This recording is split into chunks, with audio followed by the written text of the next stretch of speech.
안녕하세요. PM인사이드의 한동환 박사입니다. 자, 오늘은 이 프로젝트 설계자라는 책을 좀 소개해 드리려고 합니다. 이 책을 읽게 된 계기가 있는데요. 최근에 제가 어떤 기업에 교육을 갔는데 거기서는 프로젝트 관리 교육에 참여한 분들에게 책을 선물로 주더라고요. 그러면서 담당자 분께서 저한테 프로젝트 관련된 책을 좀 추천을 해주세요 라고 저한테 부탁을 한 거죠. 그러면서 그분이 검색하다가 이 책을 발견하신 거예요. 프로젝트 설계자라는 책인데 이 책은 어떤가요? 라고 저한테 물어보더라고요. 그런데 제가 이 책을 읽어본 적이 없었어요. 최근에 나온 책인데 아직 못 읽어본 거죠.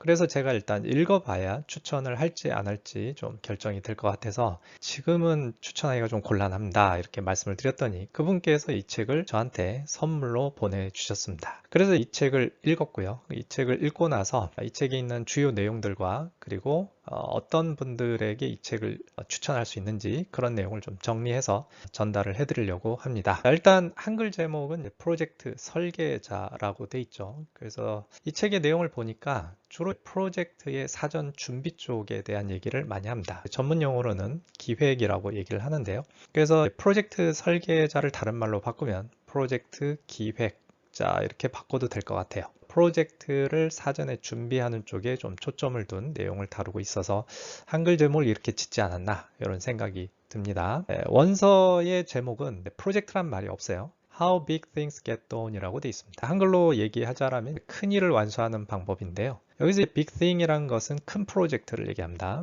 큰 프로젝트를 영어로는 메가 프로젝트라고 얘기를 합니다. 커피 중에 사이즈가 큰 커피를 파는 곳이 메가 커피라고 있죠. 네. 자, 그리고 부제를 보면 The surprising fact, 그러니까 놀라운 요소들인데 that determine the fate of every project.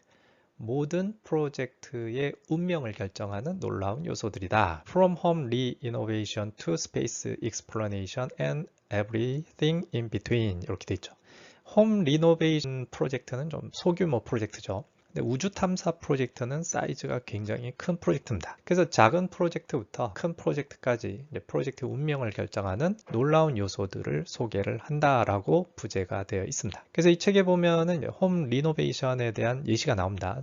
부엌 하나만 개조하려고 하다가 자꾸 일이 커져가지고 기간도 늘어나고 비용도 커지는 그런 예시를 통해서 일반적으로 저지른 실수에 대한 또는 우리가 알아야 되는 내용들을 스토리 형태로 얘기를 합니다. 여기 옥스퍼드대 교수님은 벤트 플루비아인데요. 이 댄 가드너라는 사람이 스토리 형태로 같이 공저를 했습니다. 책은 한국경제신문에서 나왔고요. 2024년 5월 22일에 나온 책입니다. 자, 출판사에서 소개하는 책 소개 내용을 한번 같이 보겠습니다. 엠파이어 스테이트 빌딩은 한 장의 스케치에서 시작해서 21개월 만에 뉴욕의 스카이라인의 화려한 모습을 드러냈다. 성공한 프로젝트로 들어가 있는 스토리가 엠파이어 스테이트 빌딩이고요. 애플의 아이팟은 프로젝트가 시작된 지 불과 11개월 뒤에 첫 번째 고객의 손에 전달되었다. 보잉의 자사 상징과도 같은 747 여객기를 설계하고 첫 번째 제품을 출하한 데는 고작 28개월이 걸렸다. 여기는 성공한 프로젝트들의 예시입니다. 그러면서 반대 얘기를 하죠. 대부분의 현실은 정반대 모습이다. 실패한 프로젝트가 훨씬 많다는 얘기죠. 136개국 20개 분야에서 수집한 약 1만 6천 개의 프로젝트를 조사한 결과에 따르면 비용과 일정에서 계획 당시 목표를 달성한 경우는 전체 8.5%이다. 그러니까 10개 중에 1개도 안 되는 프로젝트가 비용과 일정을 맞췄다는 얘기죠. 그럼 나머지 9개 정도의 프로젝트는 그걸 못 맞췄다는 얘기죠. 거의 대부분 10의 9개는 실패한다 이런 얘기죠. 이 기준에 기대 편의까지 추가하면 결과는 더욱 처참해진다. 0.5%. 와, 정말 낮은 수치죠. 비용 일정 편익 모두를 충족한 프로젝트의 비율이다. 그러니까 사실 프로젝트가 성공하기는 굉장히 어렵다라는 얘기입니다. 자, 심지어 소규모 부업 등 작은 프로젝트도 실패로 이어지기 일수다. 사실 이런 결과를 보지 않아도 우리는 바로 안다. 집에서 회사에서 무언가를 계획하고 실행할 때 예상대로 되는 경우는 막상 별로 없지 않은가. 사실 맞는 얘기죠. 집에서 또는 회사에서 우리가 뭔가를 계획하고 실행했는데 계획대로 되는 경우는 사실 거의 없습니다. 자, 왜 그럴까? 이렇게 수많은 실패 중 드물게 발견되는 성공의 법칙을 이해하는 일은 벤트 플루비아의 평생에 걸친 연구 주제였다. 그러니까 대부분의 프로젝트가 실패하는데 성공한 프로젝트는 왜 성공했느냐라는 거죠. 그런 거를 잘 이해하면 우리 프로젝트에 적용해서 성공의 가능성을 높일 수 있지 않을까요? 그런 걸 연구하신 거예요. 벤트 플루비아는 프로젝트 매니지먼트와 메가 프로젝트 분야의 최고 권위자로 현재 옥스퍼드대 경영대학원의 교수로 재직 중이다. 자, 여기 보면 메가 프로젝트라고 앞에서 얘기했던 내용이 나오죠. 또한 미국과 영국 정부 다수의 글로벌 기업에서 컨설턴트 및 고문으로 활동했다. 이번 책 프로젝트 설계자는 그의 첫 대중서를 누구나 쉽게 읽을 수 있도록 베스트셀러 작가 댄 가드너와 함께 풀어냈다. 그래서 아까 소개했듯이 이 댄 가드너는 작가입니다. 그래서 이분하고 손을 잡고 좀 어렵고 복잡한 내용을 일반 대중들이 쉽게 읽을 수 있도록 스토리 형태로 책을 썼다라는 얘기죠. 두 사람은 빌바오 구겐하임 미술관, 스페이스X, 픽사 애니메이션, 지미 핸드릭스 스튜디오부터 짐 리모델링까지 생생한 사례와 방대한 데이터를 기반으로 프로젝트의 성공과 실패를 가르는 요인이 무엇인지 파헤친다. 책에 담긴 조언은 규모를 불문하고 비전과 아이디어를 현실로 구현하고자 하는 사람들에게 실질적인 도움이 될 것이다 라고 책 소개가 나와 있습니다. 그래서 성공과 실패를 가르는 요인에 대해서 책에서 다루고 있고요. 규모를 불문하고 라고 돼 있는데 맞는 얘기도 되고 좀 아닐 수도 있습니다. 아까 메가 프로젝트를 주로 다룬다라고 했는데 소규모 집 리모델링 하는 내용도 나오긴 하거든요. 근데 어쨌든 프로젝트 성공과 실패의 요인은 다양할 수 있기 때문에 그런 것들을 알아두면 규모와 상관없이 도움이 되는 부분은 또 있습니다. 자, 제가 정리한 이 책의 특징입니다. 이 책에서는 방금 얘기했듯이 대형 프로젝트를 기반으로 한다. 영어로 얘기하면 메가 프로젝트를 다루고 있다라는 얘기죠. 자, 이 책의 제일 앞에 보면은 대형 프로젝트가 뭐냐라고 정의를 해놓은 게 있습니다. 규모가 크고 복잡하고 야심차고 책임자에게 리스크를 안기는 프로젝트를 대형 프로젝트로 정의를 했습니다. 자, 두 번째는 구체적인 프로젝트 관리 방법에 대한 내용은 없습니다. 실패한 프로젝트와 성공한 프로젝트의 예시를 통해서 실패한 프로젝트는 왜 실패했고 성공한 프로젝트는 왜 성공했는지 그 이유를 분석한 내용을 다룬 책입니다. 자, 그리고 기획의 중요성을 강조합니다. 그래서 한글 책 제목이 프로젝트 설계자라고 지어 놓은 거예요. 설계는 수행에 들어가기 전에 하는 게 설계죠. 그래서 실제 뭔가 실행에 들어가기 전에 준비하는 게 설계이기 때문에 이걸 프로젝트에서는 보통 기획이라는 용어를 쓰고 건설에서는 설계라는 용어를 쓰죠. 디자인한다라고 얘기를 합니다. 그리고 건설에서는 수행을 시공이라고 얘기를 하고요. 일반적으로는 실행이라고 얘기합니다. 그래서 기획의 중요성을 강조하는데 그거를 한 문장으로 표현한 게 있습니다. 뭐냐면 천천히 생각하고 빠르게 행동하기. 생각을 하는 부분이 기획이고 행동을 하는 부분이 실행입니다. 근데 실행을 빠르게 해야 되는데 그 전에 천천히 어떻게 실행할 것인가를 생각하는 시간을 가져야 된다라는 거죠. 그래서 기획의 중요성을 한 문장으로 이렇게 책에서는 표현하고 있습니다. 자, 그리고 내용을 보다 보니까 다양한 프로젝트의 예시가 나오는데요. 그 중에 특히 건설 프로젝트의 예시가 좀 많더라고요. 예를 들면 이제 엠파이어 스테이트 빌딩, 그리고 미국 국방부 본사 건물이죠. 펜타곤, 그리고 시드니 오페라 하우스, 구겐하임 빌바오 미술관, 캘리포니아 고속철도 사업, 건설이나 토목 관련된 프로젝트들이 좀 예시가 많았다라는 특징이 좀 있습니다. 자, 이 책의 뒷부분에는 에필로그가 들어가 있는데요. 타이틀은 훌륭한 프로젝트 리더를 위한 11가지 휴리스틱입니다. 어떻게 보면 이 책의 핵심 내용을 11가지로 요약했다라고 볼 수가 있습니다. 이 휴리스틱이라는 단어를 처음 들어본 분이 계실 것 같은데요. 이 책에서 얘기하는 휴리스틱은 복잡한 의사결정을 단순화하기 위해 활용하는 신속하고 간소한 규칙 또는 기술을 휴리스틱이라고 얘기를 합니다. 제가 챗 GPT에다가 휴리스틱이 무슨 뜻이냐라고 물어봤더니 챗 GPT에서는 이렇게 얘기합니다. 휴리스틱은 문제를 해결하거나 결정을 내리는 과정에서 사용하는 경험적이고 직관적인 방법을 말합니다. 이는 주로 복잡한 문제를 보다 쉽게 접근하고 해결하기 위해 고안된 간단하고 효율적인 규칙, 전략 또는 원칙입니다. 휴리스틱은 완벽한 해결책을 보장하지 않지만 빠르고 실용적인 해결책을 지시하는 데 이용합니다. 그러니까 프로젝트를 수행하는데 도움이 될 만한 빠르고 실용적인 해결책 11가지를 이 저자가 정리해서 알려준다라고 보시면 될 것 같습니다. 자, 첫 번째 휴리스틱은 뭐냐? 마스터 빌드를 고용하라입니다. 마스터 빌드라는 말을 이 책에서 뭐라고 소개하는지 제가 책을 보면서 좀 읽어드리도록 하겠습니다. 중세의 대성당을 건축한 노련한 석공들에서 유래된 단어인 마스터 빌드는 프로젝트를 수행하는 데 필요한 모든 프로네시스를 보유한 사람을 가리킨다. 여기서 또 프로네시스라는 말이 나와요. 프로네시스 는 또 무슨 말이냐면 실천적 지혜라는 뜻입니다. 아리스토텔레스는 이제 경험을 굉장히 중요시 얘기했는데요. 경험을 세월의 결실이라고 얘기를 했고 사람에게 무엇이 도움이 되는지 알려주고 목표를 이루게 해주는 프로네시스의 원천이라고 역사를 했다라고 얘기를 했다고 합니다. 다시 얘기하면 마스터 빌드는 경험 많은 전문가라고 보시면 됩니다. 아무래도 경험 많은 전문가가 프로젝트에 많이 참여할수록 프로젝트가 잘 될 가능성은 높은 건 당연하죠. 근데 이 책에서 뭐라고 얘기하냐면 마스터 빌드를 항상 구할 수 있는 것은 아니며 대부분 몸값도 비싸다. 그런 상황에서는 대안을 찾거나 이어서 나열하는 또 다른 휴리스틱을 고려해야 된다. 사실 전문가를 원하는 곳은 많잖아요. 그죠? 그리고 전문가일수록 또 몸값도 비싼 것도 사실입니다. 그래서 구하기 어려울 때는 11가지 중에 지금 한 가지를 얘기했고 나머지 10가지의 또 다른 휴리스틱을 고려할 필요가 있다라고 얘기를 합니다. 자, 두 번째 휴리스틱은 제대로 된 팀을 구축하라 라고 얘기를 합니다. 이 책에서는 또 이런 얘기를 합니다. 훌륭한 아이디어를 평범한 팀에게 주면 아이디어를 망쳐놓는다. 평범한 아이디어를 훌륭한 팀에게 주면 결점을 보완하거나 더 나은 아이디어를 생각해낸다. 당신이 제대로 된 팀을 구축하면 제대로 된 아이디어가 탄생할 것이다. 자, 그건 또 마찬가지인데 팀이 중요하죠. 축구로 치면은 선수들이죠. 감독만 훌륭해서는 축구에서 우승할 수 있는 게 아니죠. 선수들이 훌륭을 해야 됩니다. 그래서 감독이 훌륭한 선수를 뽑는 그런 책임을 진 것처럼 제대로 된 팀을 구축하기 위해서 훌륭한 팀원을 또 선발을 해야 된다라고 얘기를 합니다. 자, 그리고 세 번째 휴리스틱입니다. 왜라고 질문하라. 왜를 영어로 얘기하면 why죠. why가 다시 다른 말로 표현하면 이유입니다. 자, 그래서 이 책에서는 또 뭐라고 얘기하냐면 왜 프로젝트를 하는지 질문해야 가장 중요한 일, 궁극적인 목적, 최종 결과에 집중할 수가 있다. 그리고 그 내용이 프로젝트의 순서도에서 가장 오른쪽 상자에 채워져야 한다라고 되어 있습니다. 그래서 우리가 달성해야 될 골이 있는데 이 골이 제일 오른쪽에 있어야 되고 그거를 달성하기 위해서 노력하는 과정들이 왼쪽에 위치하게 됩니다. 그래서 오른쪽에는 골이 항상 존재를 해야 된다라고 볼 수 있습니다. 자, 그 다음에 네 번째 휴리스틱으로 넘어갑니다.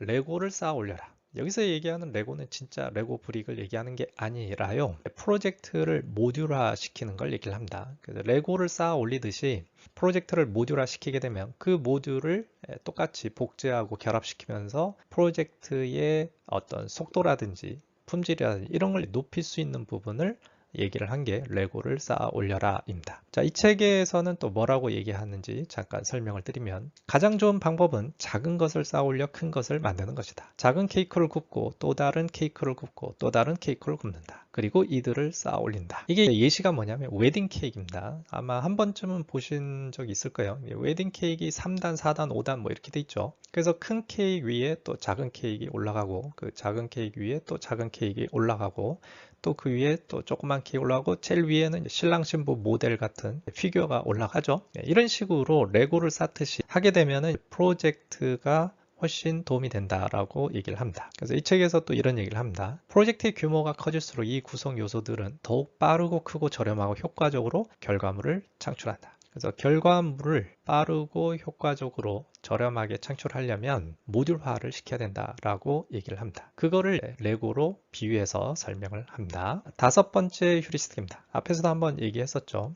천천히 생각하고 빠르게 행동하라. 여기서 생각하는 부분이 이제 기획이고 행동하는 부분은 실행입니다. 이 책에서 또 얘기하는 걸 잠깐 설명을 드리겠습니다. 기획 단계에서 일어날 수 있는 최악의 사건은 무엇일까? 당신이 화이트보드에 적어놓은 내용이 실수로 지워진 정도일 것이다. 그렇다면 수행 단계에서는 어떤 최악의 사건이 발생할 수 있을까? 당신이 사들인 굴착기가 바다 밑바닥에 구멍을 내 터널을 물바다로 만든다. 당신이 새로운 영화를 개봉하기 전에 전염병이 돌아 극장이 문을 닫는다. 당신의 프로젝트가 워싱턴 DC에서 가장 아름다운 경관을 맞춰 놓는다. 등등등 이런 얘기를 하는 거죠. 그래서 실제로 이런 실행 단계에서 터지는 문제는 복구하기도 어렵고 비용도 많이 들고 시간도 많이 듭니다. 근데 기획 단계, 즉 생각하는 단계는 수정하는 게 쉽고 빠르죠. 자, 그래서 이 책에서 또 이런 얘기를 합니다. 프로젝트 수행 단계에서는 당신이 상상한 어떤 악몽도 현실이 될 수 있다. 그런 일을 방지하고 싶다면 필요한 만큼 시간을 투입해서 상세하고 검증된 기획을 수립해야 된다. 기획은 값싸고 안전하며 수행은 비싸고 위험하다. 맞는 얘기죠.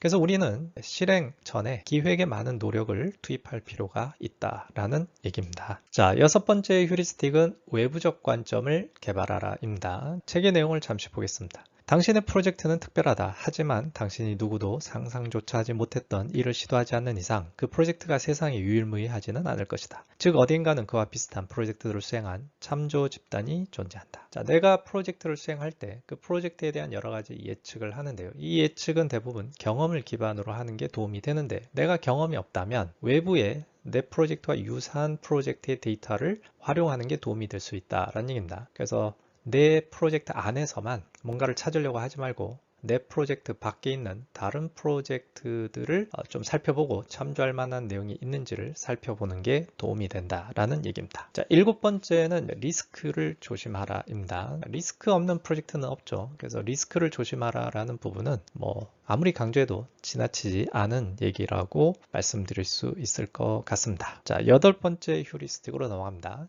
노라고 대답하고 미련 없이 떠나라. 자, 이게 무슨 얘기냐? 책의 내용을 잠시 보겠습니다. 프로젝트를 완료하는데 가장 중요한 자세는 초점을 놓치지 않는 것이다. 그리고 노라고 과감히 선언한 것은 초점에 집중하기 위한 가장 중요한 과정이다. 프로젝트가 시작되려 할 때 당신에게는 예비비를 포함해 적절한 인력과 자금이 주어져 있는가? 그렇지 않다면 미련 없이 프로젝트를 떠나라. 지금 취하고 있는 행동이 오른쪽 상자에 적힌 목적을 달성하기에 적합한가? 아니라면 그 행위를 당장 중단하라. 보여주기식 프로젝트를 거부하라. 검증되지 않은 기술은 사용하지 말라. 법적 소송에 휘말릴 일을 삼가라. 물론 쉽지는 않을 것이다. 자, 모든 프로젝트를 노라고 얘기하는 건 아닙니다. 부족한 자금과 그리고 부족한 인력, 너무 비현실적인 일정 이런 거를 주어지고 프로젝트를 할 때는 실패할 가능성이 높고 오히려 그 실패가 조직에 손해를 끼칠 수가 있습니다. 그럴 때는 그런 프로젝트는 중단하는 게 더 낫다라고 얘기를 하는 겁니다. 자, 9번째 휴리스틱은 친구를 만들고 친분을 유지하라입니다. 수십억 달러 규모의 공공 IT 프로젝트를 이끄는 어느 리더는 업무 시간의 절반 이상을 일종의 외교관 역할을 한다고 말한 적이 있다.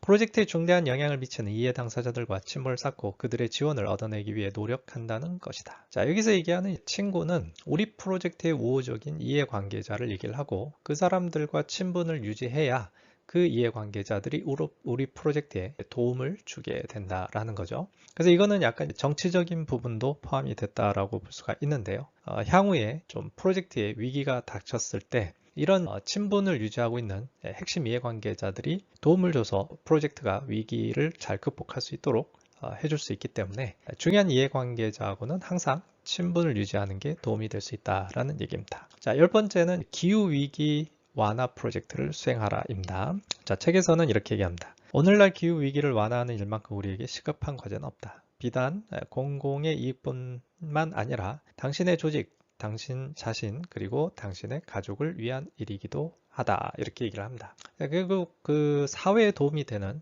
프로젝트를 하는 게 좋다라고 얘기를 하는 거고요. 그 중에 지금 당면한 과제 중에 좀 급하면서 우리 인류에게 위협이 되는 부분이 바로 기후변화죠. 그래서 가급적 재생에너지를 활용한 프로젝트라든지 좀 세상에 도움이 되는 프로젝트를 하라고 얘기를 합니다. 자, 마지막 11번째입니다. 당신 자신이 가장 큰 위험 요소임을 잊지 마라입니다. 자, 책에서는 이렇게 얘기합니다. 우리는 프로젝트가 실패했을 때 그 원인이 제품의 가격과 업무 범위의 변경, 예측하지 못한 사고, 날씨, 새로운 경쟁 등 갑자기 밀어닥친 통제불능 상황이 있다고 생각하고 싶다는 충동을 느낀다. 그게 아니라 결국 잘 생각해 보면은 자기 자신이 뭔가 잘못했기 때문에 문제가 터졌다라고 얘기를 한다.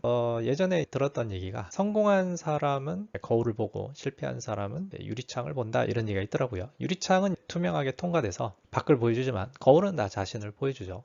그러니까 뭔가 문제가 있었을 때 내가 뭘 잘못했는지 이런 것들을 파악하는 게 성공한 사람들의 특징이라고 얘기를 했는데 그거랑 약간 일맥상통하는 얘기가 아닌가 싶습니다. 자, 이렇게 해서 11가지 휴리스틱을 같이 살펴봤습니다. 자, 그래서 이 책은 이런 분들에게 제가 추천을 합니다. 첫 번째, 현재 크고 복잡한 프로젝트에 참여하고 있는데 내가 수행한 프로젝트가 힘든 이유를 알고 싶은 분에게 추천을 드립니다. 자, 두 번째는 구체적인 프로젝트 관리 방법이 아니라 다른 프로젝트의 예시를 통해서 프로젝트의 흐름의 맥락을 알고 싶은 사람에게 추천합니다. 세 번째, 우리에게 익숙한 시드니 오페라 하우스, 런던 히드로 공항, 픽사 애니메이션 등의 프로젝트 스토리를 통해서 프로젝트 관리에 대한 인사이트를 얻고 싶은 사람에게 추천을 드립니다. 대부분 스토리 형태로 돼 있어서 잘 읽히고요. 또 머릿속에 잘 들어오도록 구성이 되어 있습니다. 자, 반대로 이런 분에게는 추천하지 않습니다. 첫 번째, 구체적인 프로젝트 관리에 대한 지식을 알고 싶은 사람. 이 책에는 일정 관리, 품질 관리, 리스크 관리를 어떻게 하느냐 방법을 알려주진 않습니다. 프로젝트 전반적인 스토리를 얘기하기 때문에 구체적인 프로젝트 관리에 대한 지식을 알고 싶으신 분은 프로젝트 관리 프로세스나 방법을 다룬 책을 보시는 걸 추천을 드립니다. 두 번째는 프로젝트 관리에 대한 경험이 없는 사람이 읽으면 사실 공감이 잘 안 됩니다. 실제 프로젝트를 해보고 어려운 상황에 닥쳐보고 이 저자가 얘기하는 그런 문제를 한 번쯤은 경험해 본 사람이 읽었을 때 훨씬 책의 내용이 와닿을 것 같아서 이렇게 얘기를 했고요. 자, 세 번째는 실무에 바로 활용 가능한 기법을 알고 싶은 사람도 비추천합니다. 여기서는 구체적인 기법을 얘기하진 않아요. 프로젝트에 대한 여러 가지 스토리를 통해서 인사이트를 제공하고 있기 때문에 구체적인 기법을 알고 싶으면 프로젝트 관리 방법에 대한 책을 보시는 게 낫습니다. 자, 네 번째, 소규모 프로젝트 관리에 대한 팁을 얻고 싶은 사람. 프로젝트를 나 혼자 하고 있거나 또는 2명, 3명이서 한 프로젝트를 수행하는 그런 소규모 프로젝트에서는 지금 얘기하는 메가 프로젝트에서 얘기하는 내용과는 차이가 큽니다. 그래서 소규모 프로젝트 관리에 대한 팁을 얻고 싶은 사람이 읽었을 때는 좀 공감이 떨어지진 않을까 생각이 들지만 그래도 좀 도움되는 부분도 있을 수 있기 때문에 시간이 되시면 읽는 것도 나쁘지 않다라고 생각합니다. 자, 이렇게 해서 오늘은 프로젝트 설계자라는 책을 좀 소개를 드렸는데요. 이런 식으로 다음에도 또 좋은 책이 있으면 소개하는 동영상을 찍어서 올리도록 하겠습니다. 자, 프로젝트 관리 교육에 대해서 궁금한 사항이 있으시면 pminsider.com 사이트에 들어가 보시면 여러 가지 커리큘럼과 또 교육 문의할 수 있는 폼도 있으니까요. 참고하시기 바랍니다. 이상 한동환 박사였습니다. 감사합니다.